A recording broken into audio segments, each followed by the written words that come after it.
सो कैसे हैं आप लोग। आई होप आप लोग अच्छे होंगे और अच्छे होने भी चाहिए। तो फर्स्ट ऑफ ऑल उन सभी लोगों को थैंक यू जिन्होंने मेरी लास्ट स्टोरी को बहुत सारा प्यार किया है, लाइक किया है, वॉच किया है, सब्सक्राइब किया है।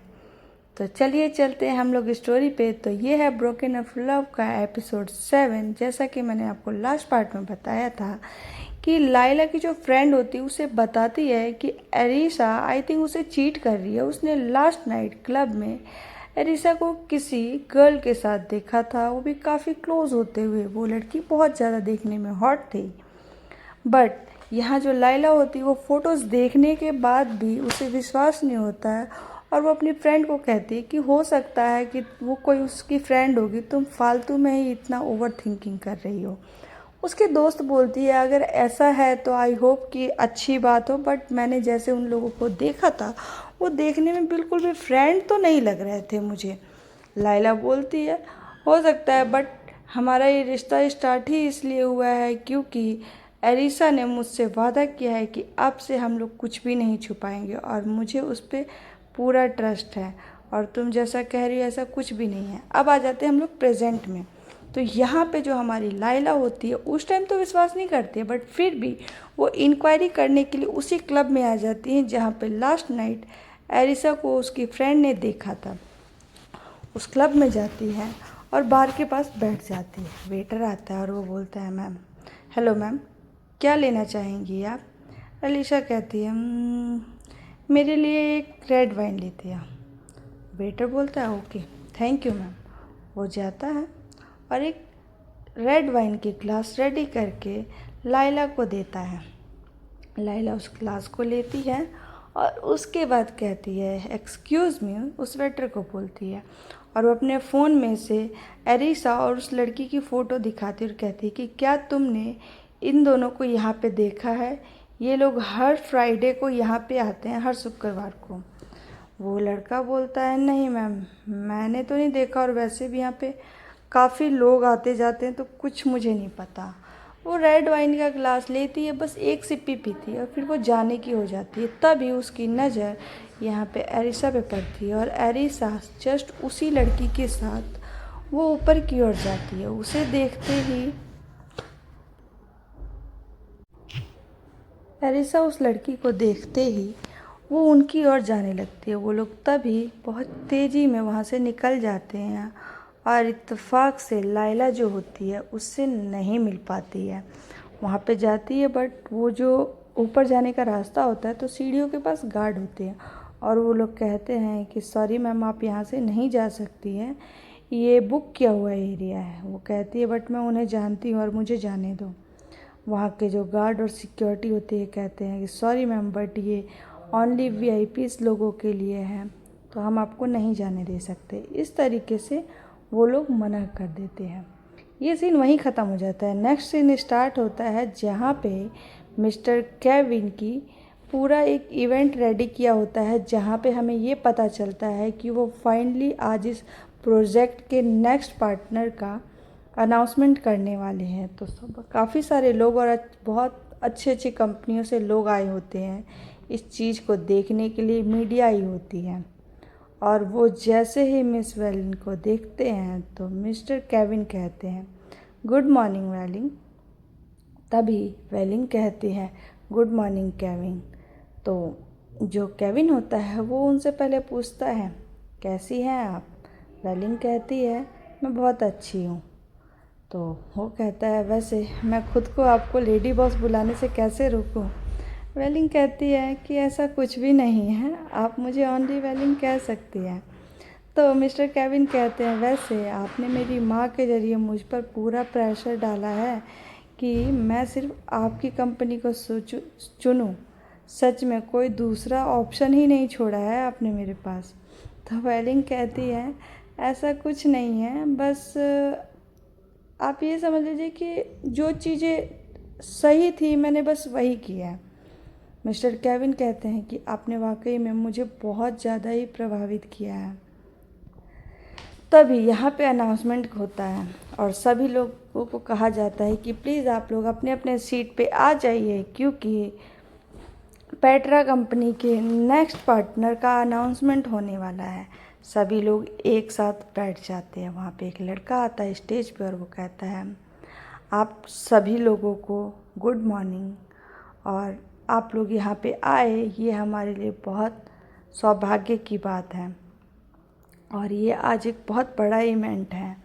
बैंकॉक में पेट्रा कॉरपोरेशन का ये पहला मौका है अपने 6 स्टार गेटेड होटल कॉर्नेस्टेड बैंकॉक के साथ। मतलब वो बताता है कि बैंकॉक में जो वो लोग होटल खोलने वाले हैं तो बैंकॉक का ये पहला 6 स्टार होटल होगा। और तभी उसमें वो लड़का आगे बोलता है कि राष्ट्रीय कंपनियों के साथ सहयोग, और आज हमें पता चलेगा कि वह कंपनी कौन सी है। अभी मैं कंपनी के प्रेसिडेंट मिस्टर केविन ली को उनके स्वागत भाषण के लिए आमंत्रित करना चाहूँगा। वो लड़का बताता है कि आप लोगों को पता चल जाएगा कि नेक्स्ट कंपनी कौन है, बट उससे पहले जो पेट्रा कॉरपोरेशन के सीईओ हैं मिस्टर केविन, मैं उनको स्टेज पे बुलाना चाहूँगा और उनसे ही कहना चाहूँगा कि वो अनाउंसमेंट करें। तभी पेट्रा कंपनी के जो सीईओ आते हैं वो स्टेज पर आते हैं और वो कहते हैं, good morning everybody. Petra corporation उन बेहतरीन कंपनियों में से एक है जो पीढ़ियों से चली आ रही है, इसलिए इस बाहर हमने जिस तरह से अपना पार्टनर चुना है मुझे उसको चुनना था, और मुझे भरोसा है कि जो हमारा ये प्रोजेक्ट है वो उसे बखूबी अच्छे से पूरा भी करें। मिस्टर केविन अनाउंसमेंट करते हैं।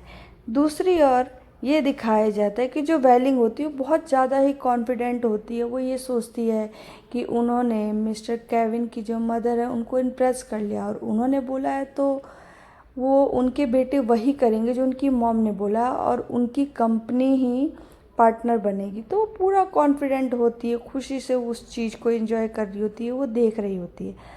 तभी मिस्टर केविन कहते हैं कि मैंने जिसे अपने परिवार की तरह माना है उसे मैंने अपने पेट्रा कॉरपोरेशन के आधिकारिक पार्टनर के तौर पे मैं उसको यहाँ पे आने के लिए रिक्वेस्ट करूँगा, तो वेलकम कीजिए।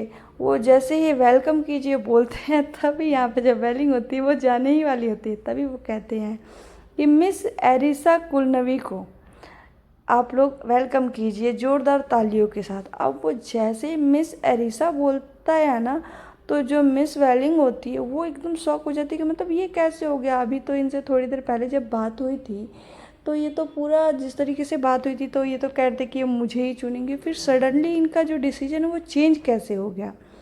तो वो ऐसे शॉक में रहते हैं। जो मिस एरिसा होती है वो पहले तो नहीं दिख रही होती है, बट जैसे उनका नाम लिया जाता है एकदम सुपरस्टार की तरह एंट्री मारती है और वो स्टेज पे जाके खड़ी हो जाती है और सभी को कहती है कि गुड इवनिंग एवरीवन। और तभी थोड़े से पास्ट में हम लोगों को ले जाया जाता है जहाँ पे वो एक वॉशरूम के पास जाती है, और वहीं पे मिस्टर केविन कहते हैं कि मुझे लगता है कि आप गलत वॉशरूम में आ गई हैं। तो जो मिस एरिसा होती है वो कहती है कि नहीं नहीं, मैं बिल्कुल भी गलत जगह नहीं आई हूँ, मैं एकदम सही जगह आई हूँ। मुझे आपसे कुछ पर्सनल बात करनी है। वो वॉशरूम करके आते हैं और हैंड वॉश सिंक में अपना हैंड वॉश कर रहे होते हैं। तभी जो मिस एरिसा होती है वो कहती है कि आपको इस प्रोजेक्ट की इतनी ज़्यादा ज़रूरत है कि आप मिस वेलिंग को दे रहे हैं।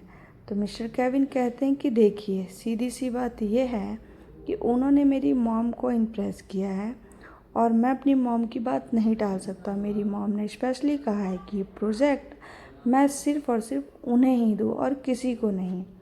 तो वो कहती है कि आपको लगता है कि आप ये कर पाएंगे। मिस एरिस कहती हैं कि एक्चुअली देखिए, सिंपल सी बात है कि मुझे इस प्रोजेक्ट की बहुत ज़्यादा ज़रूरत है। तो मिस्टर जो केविन होते हैं वो कहते हैं कि क्या तुम्हारी मिस वेलिंग से कोई पर्सनल दुश्मनी है जो तुम उनके साथ ऐसा कर रही हो। तो वो कहते कि नहीं, देखिए सिंपल सी बात यह है, मैं अपना बिज़नेस आगे बढ़ाना चाहती हूँ, तो इसलिए मैं चाहती हूँ कि ये प्रोजेक्ट मुझे मिले, और ये काफ़ी बड़ा प्रोजेक्ट है बैंकॉक के अंदर, तो बस इसलिए। तो वो कहते हैं कि तुम्हें पता है कि ये प्रोजेक्ट मैं तुम्हें नहीं दे सकता हूँ। इस प्रोजेक्ट को मेरी मॉम ने पहले ही बोल दिया है कि मिस वेलिंग कंपनी को देना है। मिस एरिस कहती है ठीक है, अगर आप ऐसा ही चाहते हैं तो कोई बात नहीं, बट मैं एक बार ये कहना चाहूँगी कि इससे पहले आप आपको थोड़ा कुछ दिखा दूँ, शायद आप अपना मन बदल दें। और वो अपना फ़ोन का गैलरी ओपन करती है और मिस्टर केविन की ओर बढ़ाती है। मिस्टर केविन जैसे ही वो फ़ोटोज़ देखते हैं, वो पूरी बॉडी पे, उनको एसी चल रही होती है लेकिन फिर भी उनको पूरा पसीना आने लगता है। वो कहते हैं, क्या है ये, आखिर तुम ये करना क्या चाहती हो? और तभी वो थोड़ा सा पास्ट में मिस्टर केविन भी जाते हैं, जहाँ पे वो ये सोचते हैं कि कैसे वो जो लड़की थी जिसके साथ एरिस भी क्लब में गई हुई थी, वही लड़की मिस्टर केविन के साथ आती है और उनके सोफ़े पे एक साथ बैठ जाती है और वो उनको इनवाइट करती है। जो मिस्टर केविन होते हैं वो भी काफ़ी ज़्यादा मतलब भूखी नज़रों से उसे देखते हैं और फिर वो लोग वो सब करने लग जाते हैं। उसके बाद वो प्रेजेंट में आ जाते हैं और वो कहते हैं कि तुम चाहती क्या हो? मिस एरिस बोलती है, जो हमारी हीरोइन है एरिसा, वो कहती है, देखिए मुझे कुछ खास नहीं चाहिए, मैं बस इतना चाहती हूँ कि अभी जो आप अनाउंसमेंट करने वाले हैं अपने पार्टनर का नाम, तो मैं ये चाहती हूँ कि उसमें मेरी कंपनी का नाम हो, ना कि मिस वेलिंग की कंपनी का। तो वो कहते हैं, मतलब तुम इस प्रोजेक्ट को पाने के लिए कुछ भी कर सकती हो ना? वो कहती है, जी हाँ, कुछ भी। आप मेरी कंपनी को सेलेक्ट कीजिए और मैं ये सारी फ़ोटोज़ डिलीट कर दूँगी। तो मिस्टर केविन कहते हैं, बट मैं तुम पे विश्वास कैसे करूँ कि तुम सारी जो फ़ोटोज़ हैं वो डिलीट कर दोगे? तो जो मिस्टर एरिस होती है वो कहती है, आपके पास मेरे ऊपर भरोसा करने के अलावा और कोई रास्ता भी नहीं। समझ गए आप? तो अगर आप ये चाहते हैं कि आपको इससे छुटकारा मिल जाए तो आप मेरी कंपनी को चुनिए। मिस्टर केविन कहते हैं, ठीक है। अब हम प्रेजेंट में आते हैं। प्रेजेंट में स्टेज के ऊपर मिस्टर केविन और एरिसा दोनों ही रहते हैं और वो दोनों ही जो अपना भाषण होता है कंपनी को लेकर, तो वो थोड़ा सा मतलब हमारे समझ में भी नहीं आएगा, थोड़ा सा बोरिंग भी है, तो मैंने उस पर कुछ खास ध्यान नहीं दिया। बट लेकिन इतना ही है कि जो एरिसा होती है वो थैंक यू करती है। वो कहती है कि आपने जो मेरे पर भरोसा बनाए रखा है, मैं उसको साबित करूँगी और ये जो प्रोजेक्ट है बहुत अच्छे से मैं कंप्लीट करूँगी। इस तरीके से सभी, जब शो ख़त्म हो जाता है, ये सारी चीज़ें ख़त्म हो जाती है, तो वहाँ पे जितने भी गेस्ट होते हैं वो एरिस के पास आते हैं और उसको ये कॉन्ग्रेचुलेशन बोल के जाते हैं। सभी को वो थैंक यू बोलती है। उसी के बाद जो मिस वेलिंग होती है वो आती है और वो कहती है कि क्या तुम मेरे से कोई दुश्मनी निभा रही हो? तुम मेरी दुश्मन बनना क्यों चाहती हो?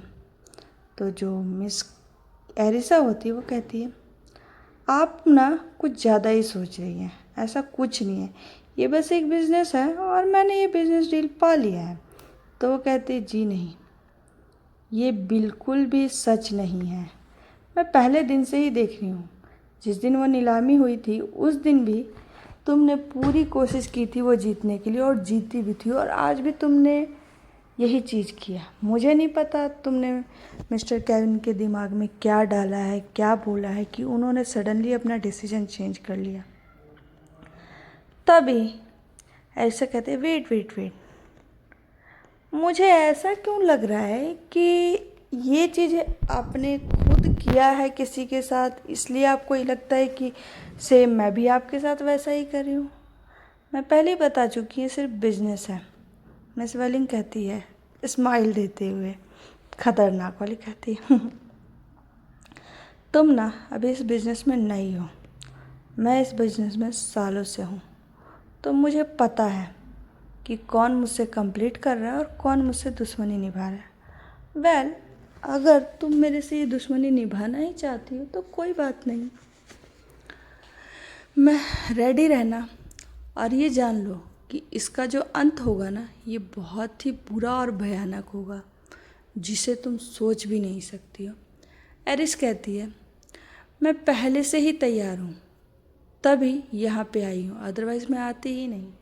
मिस वेलिंग कहती है, वेरी गुड, तो फिर लड़ने के लिए रेडी रहो। मिस्टर एरिसा कहती है, वाई नॉट, मैं हमेशा ही रेडी रहती हूँ। और मिस वेलिंग वहाँ से चली जाती है। एरिस एकदम खुशी में अपने मतलब घर की ओर जा रही होती कि फाइनली मैं ये जीत गई हूँ और मैंने अपने दुश्मन को हरा दिया है। तभी वहाँ पे वो लायला को देखती है और वो एकदम चुप हो जाती है। तभी लायला कहती है, ये क्या किया तुमने अभी? एरिस उसे देखती है, बट लायला कहती है, तुम्हें पता भी है ना तुमने क्या किया है ये। और इसी के साथ में ये सीन ख़त्म हो जाता है। ये सीरीज का एपिसोड जो है वो ख़त्म हो जाता है।